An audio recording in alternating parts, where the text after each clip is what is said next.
Hello friend, कैसे हैं आप सभी। आशा करता हूँ आप सभी अच्छे होंगे और आप सभी का हमारा स्वागत है हमारे यूट्यूब चैनल नॉलेज पॉइंट में। आज का हमारा सब्जेक्ट क्या है? साइंस या विज्ञान कक्षा 10 का चैप्टर 1 कौन सा रासायनिक अपक्रिया एवं समीकरण, लेक्चर नंबर 2 है। इसके पहले एक वीडियो अपलोड किया गया है जिसमें हम लोग क्या पढ़ रहे थे कि रासायनिक समीकरण को संतुलित करना। तो हम लोग पिछले वीडियो में रासायनिक समीकरण को संतुलित करना सीख गए थे। तो आगे हम देखते हैं, आगे है रासायनिक अपक्रियाओं के प्रकार, यानी कि रासायनिक अपक्रियाएं कितने प्रकार की होती हैं। अगला हमारा टॉपिक है रासायनिक अपक्रिया कितने प्रकार की होती हैं। तो पहला क्या है? संयोजन अभिक्रियाएं। पहला कौन सा है? संयोजन अभिक्रियाएं। इस अपक्रिया में दो या दो से अधिक अभिकारक मिलकर एकल उत्पाद का बनाते हैं। यानी कि इस प्रकार कर सकते हैं कि जो संयोजन अभिक्रिया है उसमें क्या होता है, दो या दो से अधिक अभिकारक मिलके, यानी कि दो या दो से अधिक रासायनिक अपक्रिया में भाग लेते हैं। उसके बाद जो प्रोडक्ट एक ही बनता है, यानी उत्पाद जो बनता है वो एक ही होता है। जैसे ए प्लस बी बना, यहाँ पे देख सकते हैं कि ए प्लस बी बन के क्या हुआ, आपस में संयोग करके सी बनाते हैं उत्पाद। तो नेक्स्ट चलते हैं, उदाहरण देखते हैं। कोयले का दहन, जैसे कार्बन, यहाँ पे देख सकते हैं कोयले का दहन।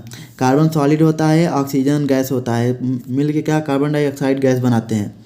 फिर दूसरा उदाहरण देखते हैं, जल का निर्माण कैसे होता है। हाइड्रोजन 2 मोल होता है और प्लस 1 मोल ऑक्सीजन होता है, दोनों क्या करके मिलके 2H2O बनाते हैं, जल का निर्माण करते हैं। फिर कैल्शियम ऑक्साइड मिलके और जल आपस में मिलकर, यानी बिना बुझा हुआ चूना जल के साथ मिलकर बुझा हुआ चूना बनाता है, कैल्शियम हाइड्रोक्साइड। तो अगला टॉपिक है हमारा ऊष्माक्षेपी अभिक्रिया। ये यानी कि अपक्रियाओं के प्रकार नहीं है रासायनिक अभिक्रियाओं का। ये क्या होता है कि जैसे एक साधारण होते हैं जिन अभिक्रियाओं में ऊष्मा निकलती है या जिन अभिक्रियाओं को ऊष्मा चाहिए होता है, तो उस प्रकार का ये अभिक्रियाएं हैं। तो इसमें ऊष्माक्षेपी अभिक्रियाओं को देख लेते हैं। जिन अभिक्रियाओं में उत्पाद के निर्माण के साथ साथ ऊष्मा का भी उत्सर्जन होता है, वे अभिक्रियाएं ऊष्माक्षेपी अभिक्रियाएं कहलाती हैं। उदाहरण देखते हैं इसके, जैसे प्राकृतिक गैस का दहन। यहाँ पे देख सकते हैं उदाहरण, प्राकृतिक गैस का दहन यानी मेथेन है, CH4 गैस है जो ऑक्सीजन 2 मोल लेके गैस के कार्बन डाइऑक्साइड बनाती है, फिर H2O जल बनाती है, उसमें साथ में ऊष्मा उत्पन्न करता है। और फिर सेकंड नंबर उदाहरण है श्वसन, एक ऊष्माक्षेपी अभिक्रिया होती है। जैसे ग्लूकोज होता है C6H12O6 जलीय विलयन होता है, और फिर सी ऑक्सीजन लेता है, मतलब 6 मोल ऑक्सीजन 12 मोल, और फिर कार्बन 6 बनाता है कार्बन डाइऑक्साइड, और फिर जल का 6 अणु बनाता है, और फिर ऊष्मा प्लस निकलती है। फिर सेकंड नंबर है वियोजन अभिक्रियाएं। इस अभिक्रिया में एकल अभिकारक टूट कर दो या दो से अधिक उत्पाद बनाते हैं। यानी वियोजन अभिक्रियाएं का मतलब क्या होता है? वियोजन मतलब कोई एक पदार्थ है जो विखंडित हो जाता है, मतलब दो या दो से अधिक पदार्थों में विखंडित होना ही वियोजन कहलाता है। तो सेम इसी प्रकार वियोजन अभिक्रिया भी होती है कि इस अभिक्रिया में एकल अभिकारक टूट कर दो या दो से अधिक उत्पाद बनाते हैं। जैसे ए है, मान लीजिए ए अभिकारक है, अब वो टूट कर क्या रासायनिक अभिक्रिया करके क्या करता है, B+C उत्पाद बनाता है, तो प्रोडक्ट बनाता है B+C। यानी कि एक अभिकारक जो टूटता है वो कई उत्पाद के रूप में बदल जाता है। ये इस प्रकार की अभिक्रिया जो होती है वियोजन अभिक्रिया कहलाती है। फिर उसमें वियोजन, जो वियोजन अभिक्रिया होती है इसमें भी कई प्रकार के होते हैं, 2-3 प्रकार के, तो उनको देखते हैं। पहला है उसमें वियोजन, ऊष्मा द्वारा किया गया वियोजन, यानी कि जो प्रकाश ऊष्मा या तो सूर्य के प्रकाश में ऊष्मा जिसके द्वारा होता है तो क्या कहलाता है, उसमें वियोजन। जैसे इसमें फेरस सल्फेट होता है, यहाँ पर उदाहरण देख सकते हैं, ये वाला फेरस सल्फेट क्या करता है, उसमें लेकर ऊष्मा द्वारा वियोजित जब होता है तो फेरस सल्फाइड ऑक्साइड में बदल जाता है, फेरिक ऑक्साइड में, फिर सल्फर डाइऑक्साइड, इस सल्फर ट्राइऑक्साइड गैस उत्पन्न करता है।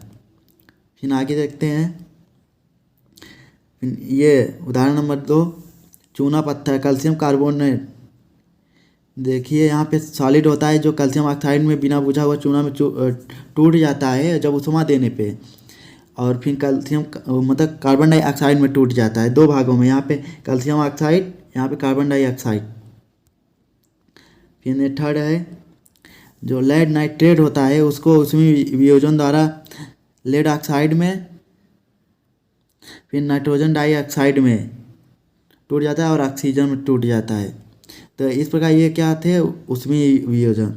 फिर अगला होता है वैद्युत वियोजन, यानी विद्युत धारा प्रवाहित होने वाला वियोजन।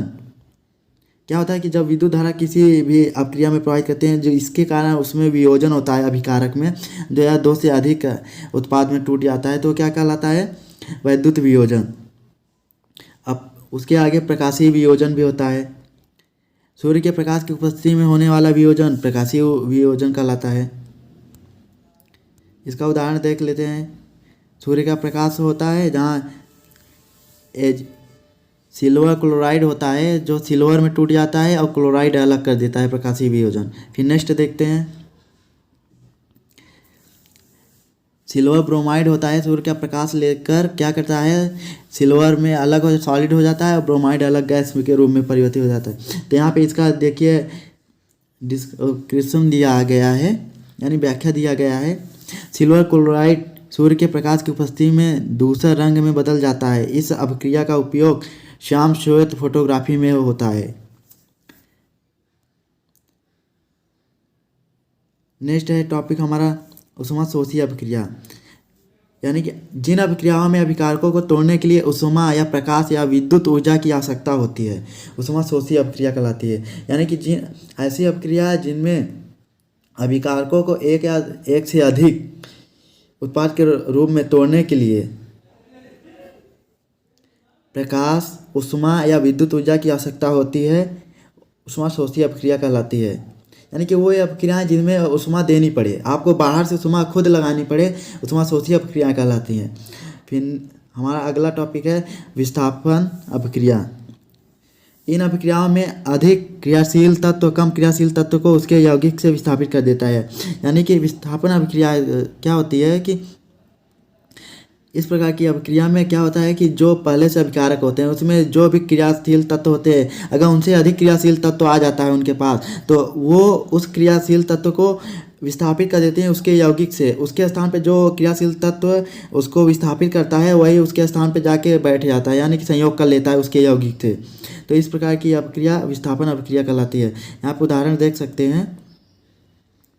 यहाँ पे फेरस है जो कॉपर सल्फेट, यानी कि फेरस जो होता है, आयरन जो होता है, ये कॉपर से अधिक क्रियाशील होता है, एक्टिव होता है। तो ये क्या करता है, कॉपर को उसके यौगिक कॉपर सल्फेट से, मतलब जो सल्फेट होता है उसके साथ कॉपर सल्फेट बनाता है कॉपर मिलके, तो ये कॉपर को कॉपर सल्फेट से अलग करके फेरस सल्फेट बना देता है। यहाँ पे देख सकते हैं कि यहाँ ये वाला फेरस सल्फेट बना के और कॉपर को अलग कर देता है। फिर नेक्स्ट देखते हैं, जैसे उसी का व्याख्या दिया गया है। यहाँ पे देखिए, लोहे की कील पर भूरे रंग की कॉपर की परत जम गई, कॉपर सल्फेट के नीले विलयन का रंग हरा फेरस सल्फेट के निर्माण के कारण हो जा गया। और यहाँ पे जैसे जिंक आगे कराते हैं। जिंक क्या होता है, कॉपर से अधिक एक्टिव क्रियाशील तत्व होता है, तो क्या कहता है, जिंक भी कॉपर सल्फेट से कॉपर को विस्थापित कर देती है। जिंक कॉपर से अधिक क्रियाशील तत्व होने के कारण क्या कहता है, उसे कॉपर को विस्थापित करके खुद वहाँ पे यौगिक से संयोग करके जिंक सल्फेट बना लेता है। नेक्स्ट है हमारा द्विविस्थापन अभिक्रिया, यानी कि ऐसी अभिक्रिया जिसमें मतलब दो यौगिक होंगे, वो दोनों आपस में एक्सचेंज कर लेते हैं। मतलब वो जैसे जिंक सल्फेट है, कॉपर सल्फेट है, तो कॉपर जिंक के साथ चला जाएगा, जिंक के स्थान पे फिर जिंक क्या करेगा, कॉपर के स्थान पे चला जाएगा। तो ठीक इसी प्रकार की अभिक्रिया होती है। इस अभिक्रिया में उत्पादों का निर्माण दो यौगिकों के बीच आयनों के आदान प्रदान से होता है। यहाँ देख सकते हैं, उदाहरण दिया गया है। क्या होता है, इस अभिक्रिया में उत्पादों का निर्माण दो यौगिकों के आयनों के आदान प्रदान, यानी एक्सचेंज करते हैं आपस में आयन। जो प्लस आयन या धन आयन होते हैं वो आपस में क्या करते हैं, एक दूसरे से चेंज कर लेते हैं, तो आयन का आदान प्रदान होकर लिख के बनाते हैं। जैसे सोडियम सल्फाइड है और यहाँ पे बेरिलियम क्लोराइड है, तो ये देखिए बेरियम सल्फेट बनाता है। क्या होता है, यहाँ क्लोराइड से बेरिलियम क्लोराइड से बेरियम हट के क्या कर गया, बेरियम सल्फेट बना लिया, और यहाँ पे सोडियम क्लोराइड बना लिया। सोडियम जो सल्फेट था वहाँ से सोडियम निकल के क्लोराइड के साथ संयोग करके सोडियम क्लोराइड बना लिया, और यहाँ पे बेरियम सल्फेट बना लिया। तो इस प्रकार की अभिक्रिया क्या द्विविस्थापन अभिक्रिया कहलाती है। फिर इसी का देख सकते हैं, यहाँ पे दिया गया है व्याख्या।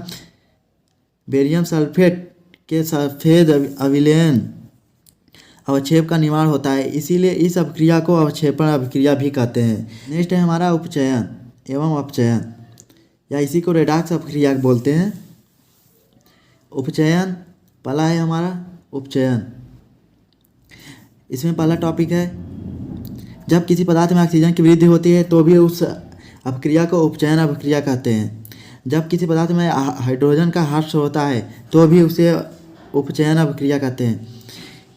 ठीक, या इसे इस प्रकार भी कह सकते हैं, किसी पदार्थ में ऑक्सीजन की वृद्धि अथवा हाइड्रोजन का ह्रास होता है अथवा दोनों हो तो इसे उपचयन अपक्रिया कहते हैं।